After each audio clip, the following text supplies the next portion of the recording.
Salut, je reviens vers vous pour vous parler de la rentrée littéraire. Je vous avais dit que je vous ferais une vidéo YouTube. Et d'abord, pour commencer, pour la bibliothèque rose, c'est Koumal. J'avais dit que je te le dirais, mais j'ai oublié. Euh, Désolée pour les cheveux gris, mais bientôt je vais y remédier. Et pour la rentrée littéraire, j'en ai commencé d'autres. En fait, ouais, tout août est réservé à la rentrée littéraire. Euh, Juillet, c'était ma palme, mes vieux livres, et août, rentrée littéraire.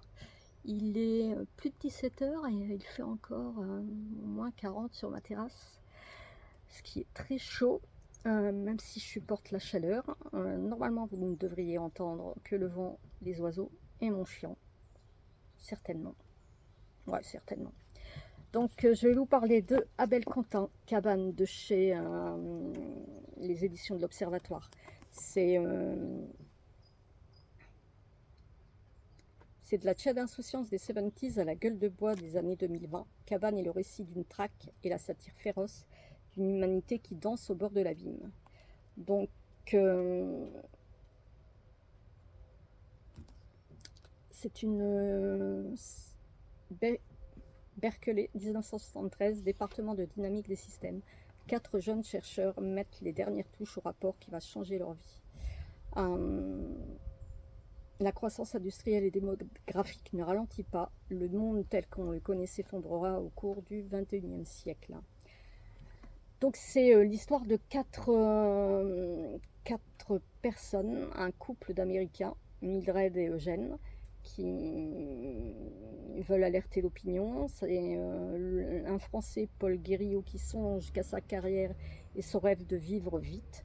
Et l'énigmatique Johannes Gudson, le Norvégien qui est surdoué en maths. On ne sait pas trop, lui, ce qu'il en pense. Et en fait, c'est le paradoxe entre ces 4 jeunes qui se connaissent, qui une équipe qui vont réagir différemment selon selon comment j'allais dire, selon ce qui est annoncé pour l'avenir de la Terre, c'est-à-dire un peu ce qu'on annonce depuis des années.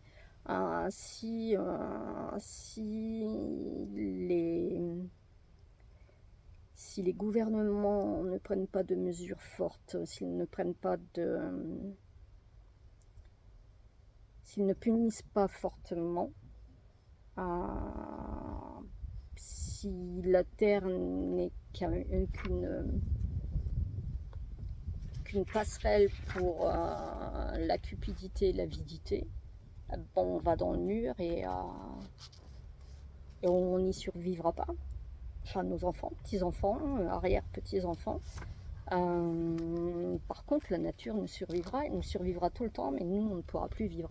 Alors, à voir ce que chacun, les opinions de chacun, ce qu'ils vont faire pour lutter ou pour s'en foutre complètement et s'en mettre plein les poches. Ou voir. Moi, ça m'intrigue fortement parce que parce qu'on y est, quoi. C'est parce que le monde va mal, parce que ce soit au niveau politique, que ce soit au niveau sociétal, que ce soit au niveau écologique, et que les hommes ne sont là que pour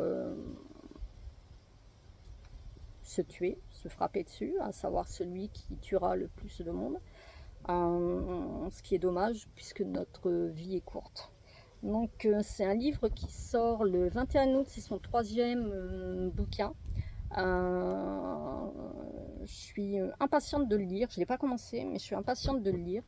J'ai commencé le déluge que j'ai mis, enfin je le reprends régulièrement, mais il y a plus de 1000 pages, il faut être hyper concentré, ne pas y revenir très, très vite, très souvent. C'est assez intense, assez dense. c'est scientifique, politique, c'est le monde comme, comme il devient, ce qui est un peu, enfin, c'est pas comme le Cabane, mais Californie 2013. Tony Pietrus, auteur d'un livre choc sur le dérèglement climatique, reçoit des menaces de mort. Provocation, canular, avertissement. Le scientifique qui a prophétisé le chaos à venir se heurte en effet à un profond déni et assiste impuissant à la destruction de la planète. Des super typhons méga-feux du complotisme anti-écologique au capitalisme de surveillance. Catastrophe et violence anti-écologique au capitalisme de surveillance, catastrophe et violence précipitent l'humanité au bord du gouffre. C'est un page turner au suspense haletant. C'est savoir ce que l'on est prêt à sacrifier pour sauver l'humanité. C'est un livre d'actualité, je pense. Je vous en parlerai peut-être pas à sa sortie, quoique si, peut-être. Le 21 août. Effectivement, ouais, il sort le 21 août. Ensuite, le 22 août, sort L'épaisseur de l'aube. C'est un bouquin qui m'intéresse aussi fortement. Il parle de l'histoire de deux frères, d'un qui s'est marié, mais pas de l'autre. Et il y a une histoire sombre. Ils vont...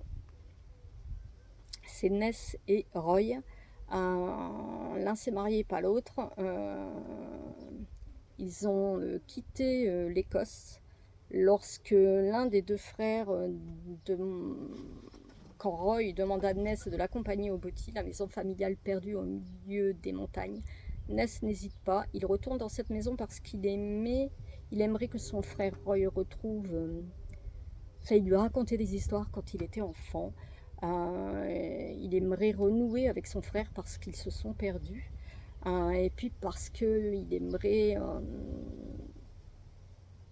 être aux côtés de Roy pour affronter le drame qui a enveloppé la famille et le silence autour, au risque de réveiller des secrets plus anciens.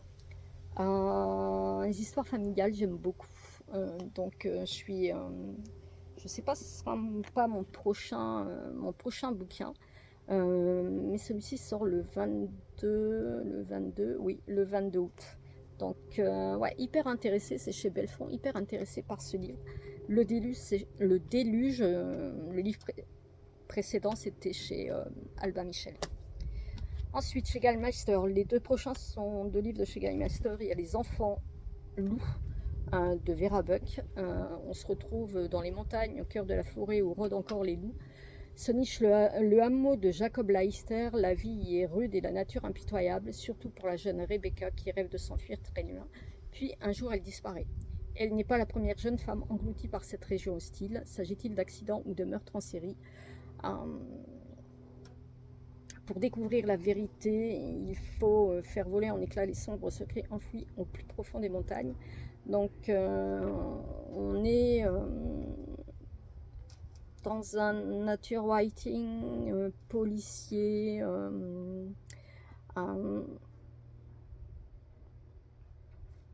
c'est un homme aussi qui tue la dernière louve, qui a des moutons et qui tue la dernière louve, sauf que son fils adore les loups. Et cette louve avait une portée. Tous les louveteaux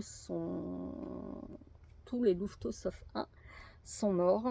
Donc le fils, sans le dire à son père, recueille le petit, le nourrit et ils grandissent à deux. Ils sont comme deux frères.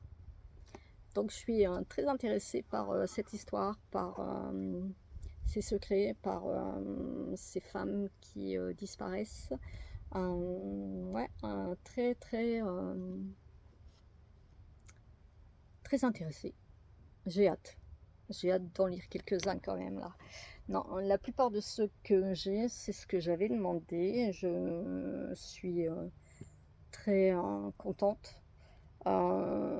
Pour certains que j'ai déjà commencé ou que j'ai lu, ils ne tiennent pas forcément leur...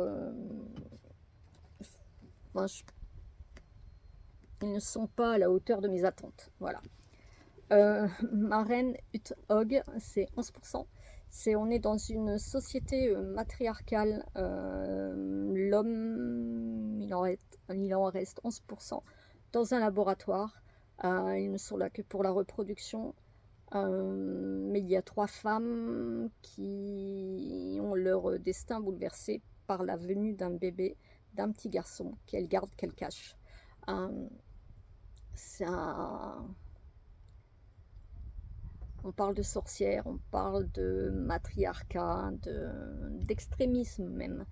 Enfin, pour moi, c'est de l'extrémisme. C'est complètement barré, c'est WTF. c'est assez spécial. Il plaira ou pas, mais j'avoue que l'histoire est assez... Alors, elle est très originale. Hein. Moi, c'est la première fois que je vois que je lis un livre aussi barré. Mais l'écriture, rien à redire. C'est vrai que à voir, je vous en parlerai à sa sortie, qui est le 22 août. Mais je l'ai terminé. Donc voilà, je vous en parlerai. C'est chez Gallimeister. Maintenant, je vous parle du livre. J'ai beaucoup aimé la couverture, le titre. Le titre très poétique, c'est une douceur. C'est l'histoire de 2 femmes. C'est traverser les montagnes et venir naître ici. C'est Marie Pavlenko, c'est chez Les Escales. C'est Astrid qui a tout perdu à 40 ans, plus rien ne la retient. Alors elle part, elle achète sans l'avoir visité une maison isolée dans la région montagneuse et sauvage du Mercantour. Parmi ses bagages, un carton marqué d'une croix rouge, ce qui lui reste de sa vie passée. Soraya a tout laissé derrière elle, sa Syrie natale, sa famille, ses amis, son insouciance. Elle traverse la montagne pour rejoindre la frontière française en se cachant de la police. Dans son ventre, une vie qu'elle déteste grandit. De destin de femme inoubliable, de douleurs indicibles qui se rencontrent et s'apprivoisent. Alors, une plume, c'est une plume qui est poétique, captivante. C'est bouleversant et sincère. Je vous en parlerai bientôt, le 22, vers le 22, toujours, de toute façon, avant la fin août. Il sort le 22 septembre, mais sachez que j'ai beaucoup aimé la couverture, mais pas que. Il sort le 29, si je me souviens bien, je regarde, le 29 août, oui, à l'ombre de Winnicott. C'est chez le Cherche Midi. Et j'avais beaucoup aimé le premier Alabama, un peu moins America, même si j'avais aimé, mais Alabama était un coup de cœur, America était une bonne lecture. Je suis désolée, j'ai hyper soif. Et j'aime beaucoup l'écriture à quatre mains de ces 2 auteurs.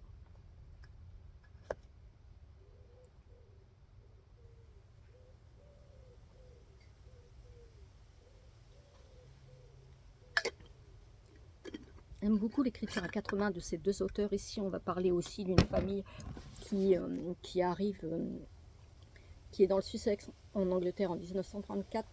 Une famille qui emménage dans le manoir de Winnicott Hall. Archibald et Lucille confient à Viviane Lombard, une Française, l'éducation de Georges, leur jeune fils aveugle. Tandis que la préceptrice et l'enfant apprennent à s'apprivoiser, un doute s'instille peu à peu chez eux, comme chez tous les habitants de la vaste demeure, maîtres de lieux et personnel confondus. Une présence invisible ne rôderait-elle pas entre les murs de la vieille bâtisse? Donc c'est assez... ils ont une écriture assez cinématographique. Moi, ça me dit énormément. J'aime beaucoup le synopsis derrière. Découvrir l'enfant aveugle aux prises avec les cauchemars ou les fantômes. Donc ouais, j'ai hâte. J'ai hâte de relire leur plume et de redécouvrir. Ça se lit assez vite. Il y a 500 pages, mais c'est assez aéré. J'aime beaucoup chez Cherche Midi ce genre de choses. J'ai également sur NetGalley, j'ai reçu par Rivage Le Rêve du Jaguar, qui sort le 21 août. Je sais plus son nom. Je sais plus le nom de l'auteur. Mais bon, de toute façon, j'ai plusieurs titres. Là, je ne sais plus les noms des auteurs. J'ai aussi, donc là sur NetGalley, j'ai À trop jouer avec le feu. Ça sort le 21 août, je crois, ou septembre, je sais plus. C'est chez La Martinière. J'ai aussi Les Enfants du Large de chez Lattès, 21 août aussi. J'ai La Maison idéale des Escales, 26 septembre là. J'ai Les Deux Visages du Monde, c'est chez Sonatine David Joy le 29 août. J'ai Les Mouettes chez Fleuve le 29 août.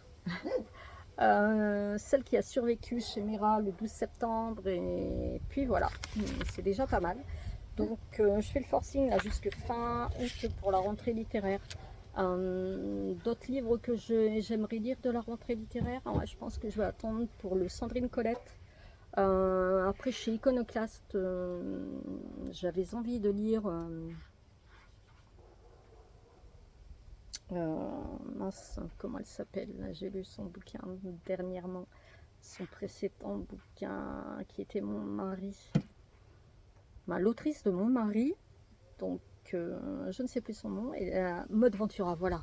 Elle a écrit Célèbre, j'avais envie de le lire. Maintenant, pour pas rester sur une note négative, enfin, je peux même pas dire que c'est une note négative, c'était agaçant, l'histoire était agaçante, mais la fin était, enfin, je l'avais pas vu venir.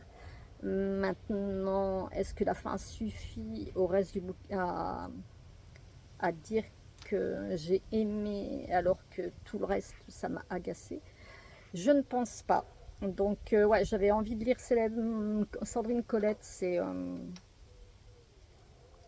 le prénom d'une gamine avant l'aube, je ne sais plus le prénom.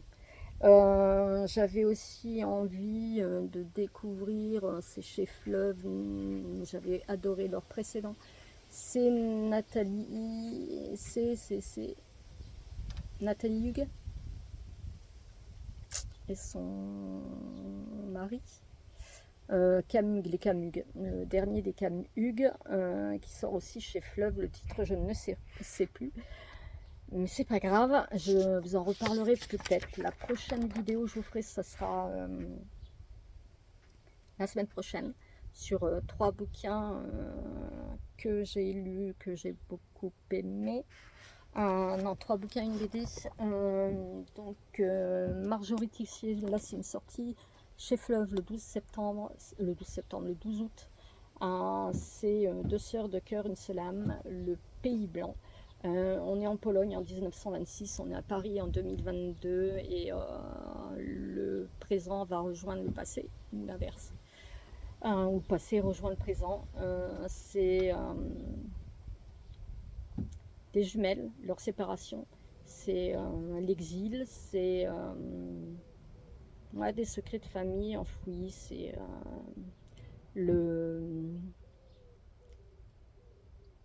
la recherche des racines quand tout est tu, de génération en génération. Ouais, moi j'ai beaucoup, c'est pas un coup de cœur, mais c'est une très bonne lecture, j'ai beaucoup aimé. Alors je vous en parlerai mieux la semaine prochaine, mais j'ai beaucoup aimé l'écriture de l'autrice. Je trouve qu'elle a une écriture très poétique, très douce, et en même temps très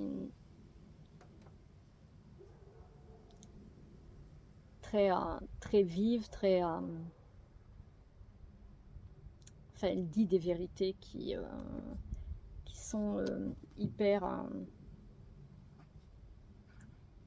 touchantes, en même temps glaçantes.